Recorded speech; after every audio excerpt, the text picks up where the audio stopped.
సరే నీ మాట వింటే ఎంత పెద్ద తప్పు చేసినా కూడా సచ్చినులు అయిపోతా ఉన్నారు.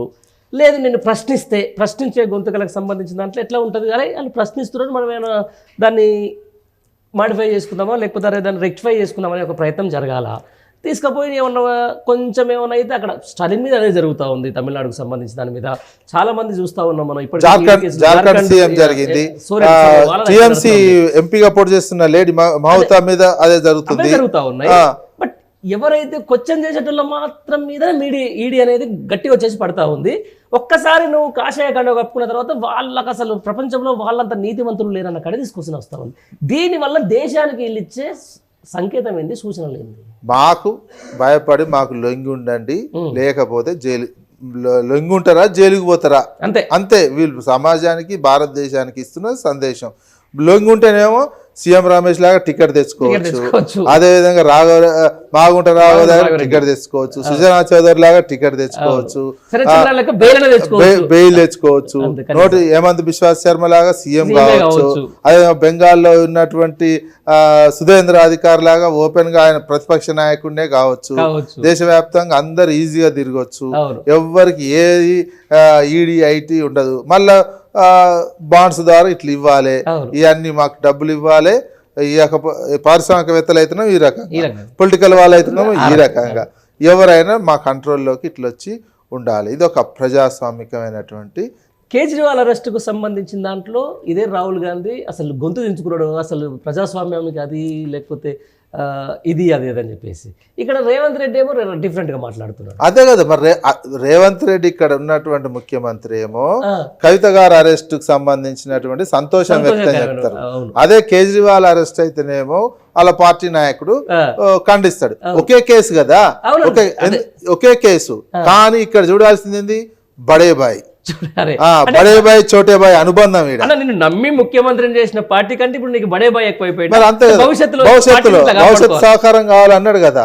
ఇప్పుడు బడేబాయికి మళ్ళీ అధికారం వస్తట్టుందని ఆయనకున్నటువంటి అంచనా. ఇప్పుడు రాహుల్ గాంధీ తోటి పని ఏంది? రాహుల్ గాంధీతో పని ఏం లేదు ప్రస్తుతం.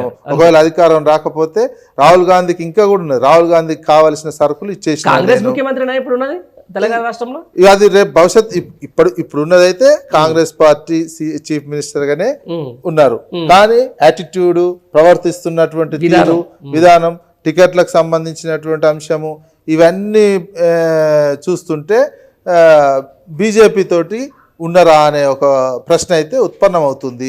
కీలకమైన సమయంలో బడేబాయ్ మోడీని అంత తారీఫ్ చేయాల్సినటువంటి అవసరం ఏంది? నిజంగా కాంగ్రెస్ పార్టీకి బీజేపీకి సైద్ధాంతిక ఫైట్ జరుగుతున్నట్లయితే ఇప్పుడు వాళ్ళ అకౌంట్ మేము రైల్వే టికెట్ కూడా పెట్టుకోలేమని వాళ్ళ ఖర్గేనే అనౌన్స్ చేసిండు. మా పార్టీ అకౌంట్లు సీజ్ చేసిన ఆయన వీళ్ళకి బడేబాయ్ అయిండు. పార్టీ అకౌంట్లు సీజ్ చేసి రైల్వే టికెట్లు కూడా కొనుక్కోలేని సిచ్యువేషన్లో ఉన్నాము, రైలు టికెట్ కూడా కొనలేనటువంటి సిచ్యువేషన్లో మా పార్టీ ఉంది అని ఆ పార్టీ అధ్యక్షుడు చెప్తే, ఇక్కడ ఉన్నటువంటి ఆ పార్టీకి సంబంధించినటువంటి ముఖ్యమంత్రి ఏమో మాకు బడేబాయ్ మీరే అని చెప్తారు. మరి ఆ రైలు టికెట్లు ఇవన్నిటికీ సరంజామా అంతా ఇక్కడ నుంచి ఏమన్నా పోయిందా? ఇవన్నీ మరి అదే కనిపిస్తుంది. మరి వాళ్ళకు అంత ఇబ్బంది పడుతున్నారు, రైలు టికెట్ కూడా లేనటువంటి. నాకు అర్థమైంది ఏంటంటే ఫైనాన్షియల్ గా కాంగ్రెస్ కు సపోర్ట్ చేస్తున్నాడు రేవంత్ రెడ్డి, అఫీషియల్ గా అన్అఫీషియల్ గా బీజేపీకి సపోర్ట్ చేస్తున్నాడు రేవంత్ రెడ్డి అనేది అధికారికంగా అదే ఉంటున్నది. ఇంకొంతమంది కూడా అంటున్నటువంటిది ఫైనాన్షియల్ గా రెండింటికి సహకరిస్తుండే అనేది. ఇటు బీజేపీకి ఫైనాన్షియల్ గా పోతున్నాయి, ఇటు కాంగ్రెస్ కు పోతున్నాయి. మళ్ళీ భవిష్యత్తులో బడేబాయ్ తోటి ఏం అవసరం ఉంటుందో అనే ఒక దాంతో, లేకపోతే అమిత్ షా ఈ వ్యవహారాలను చూసేది అమిత్ షా కదా, ఫైనాన్స్ కి సంబంధించినటువంటి వ్యవహారాలని. అది కూడా నడుస్తున్నటువంటి చర్చ, సోషల్ మీడియాలో వివిధ రకాలుగా వచ్చినటువంటి చర్చ చూస్తున్నటువంటిది, అనేక వస్తున్నటువంటి ఇవన్నీ ఈ తెలంగాణలో ఇంత మిక్స్డ్. మళ్ళీ తెలంగాణలో చంద్రబాబు ఎన్డీఏలో చేరిండు. చంద్రబాబుకు వీళ్లకు చాలా ఇప్పుడు ఉన్నటువంటి వాళ్ళకు మంచి దగ్గర సంబంధాలు. ఇప్పుడు మన సీఎం రమేష్ ఢిల్లీలో తెలంగాణ ముఖ్యమంత్రి పోతే ఏ రకమైనటువంటి అడావుడు చేసిండో చూసినటువంటి ఈ రకమైనటువంటి అనుబంధము, ఈ రకమైనటువంటి బంధము కొనసాగుతుంది. ఇది ప్రజలు ఇవన్నీ చూస్తున్నారా? ప్రజలు నేనైతే అబ్జర్వ్ చేస్తున్నారని అనుకుంటున్నాను. పార్లమెంట్ ఎన్నికల తర్వాత ఈ అబ్జర్వేషన్ ఏ రకంగా మలుపు తిప్పుకుంటది అనేది మనం పార్లమెంట్ ఎన్నికల తర్వాతనే చూడాలి. అంతే అంటే మొత్తానికన్నా ఎండ్ ఆఫ్ ద డే ఈరోజు పార్లమెంట్ ఎలక్షన్లు అనేది కూడా చాలా కీలకమైన అంశమే. ఈ తర్వాత అట్లా బీఆర్ఎస్ పార్టీ లేకపోతే రేపు భవిష్యత్తులో మళ్ళీ టీఆర్ఎస్గా మారినటువంటి టీఆర్ఎస్ పార్టీ భవిష్యత్తు ఎలా ఉంటుందో మనం ఒక అంచనాకు అయితే రావచ్చు. నిజంగా చెప్పండి, ఎన్ని సీట్లు రావచ్చు ఈ రెండు జాతీయ పార్టీలకు అయితేనేది, లేకపోతే బీఆర్ఎస్ పార్టీకి ఏ ప్రాంతాల్లో పట్టుంది, ఏ నియోజకవర్గాల్లో గెలిచే అవకాశం ఉందో చెప్పండి. ఎవరు ఎన్ని గెలుస్తారు, ఎట్లా గెలిచే విషయం చెప్పలేం మనం. పబ్లిక్ మూడు పార్టీల మధ్యలో పోటీ జరుగుతుంది. మూడు పార్టీల మధ్యలో పోటీ జరుగుతున్న సందర్భంలో రెండు జాతీయ పార్టీలలో కొన్ని స్థానాలలో ఇక్కడ నాయకత్వం అండర్స్టాండింగ్ లో ఉన్నట్టు కనిపిస్తుంది. రెండు జాతీయ పార్టీల నాయకత్వం ఇక్కడ ఉన్నటువంటి ప్రభుత్వ అధినేత కావచ్చు, ఢిల్లీలో ఉన్నటువంటి వాళ్ళకు కావచ్చు, రెండు జాతీయ పార్టీలు ఉన్న టార్గెట్ ఏంటంటే ఇక్కడ ప్రాంతీయ అస్తిత్వంతో ఉన్నటువంటి పార్టీని లేకుండా చేద్దాము అనే టార్గెట్ పెట్టుకున్నట్టయితే కనిపిస్తుంది. అది తెలంగాణ ప్రజానికం ఎట్లా రిసీవ్ చేసుకుంటారు. ప్లస్ తెలంగాణ ప్రజానికానికి 3 నెలల కాలంలో అర్థమైనటువంటి ఇష్యూస్ ఉన్నాయి. ముఖ్యంగా రైతాంగం.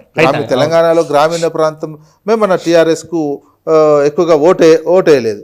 ఈ 3 నెలల కాలంలో 100 రోజుల కాలంలో గ్రామీణ ప్రాంత రైతాంగానికి కావచ్చు, ప్రజలకు కావచ్చు అర్థమైంది పరిస్థితి.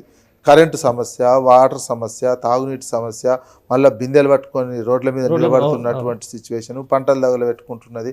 సో మళ్ళీ మోటార్లు కాలిపోతున్నాయి, పాము కాట్లకు గురవుతున్నటువంటి ఇవన్నీ మళ్ళీ అనుభవంలోకి వచ్చినాయి. అరే 3 నెలలకే ఇట్లా అనుభవంలోకి వచ్చినాయి. అందుకే ఈ ఫలితాలు ఎట్లుంటాయని మాత్రం చెప్పలేము. అనూహ్యమైనటువంటి ఫలితాలు రావచ్చు, ఏ రకమైన అట్లా నేనైతే ఆ రకమైనదే ఊహిస్తున్నా. ఆ రకంగానే జరిగే అవకాశం ఉందని అయితే నేను అంచనా వేస్తున్నాను. 3 పార్టీల మధ్యలో జరుగుతున్న పోరులో రెండు జాతీయ పార్టీలు ఐక్యమై తెలంగాణ అస్తిత్వాన్ని దెబ్బతీస్తుంది అనే అబ్జర్వేషన్ మాత్రం ప్రజానికం గమనిస్తున్నారు. ఈ రెండు జాతీయ పార్టీల నాయకత్వం తెలంగాణ అస్తిత్వాన్ని దెబ్బతీసేది కాపాడుకునేదైతే తెలంగాణ ప్రజలు చేస్తారని నేను అనుకుంటున్నాను. రైట్ అన్న, థ్యాంక్ యూ. మంచి విషయాలు చెప్పారు. Thank you very much.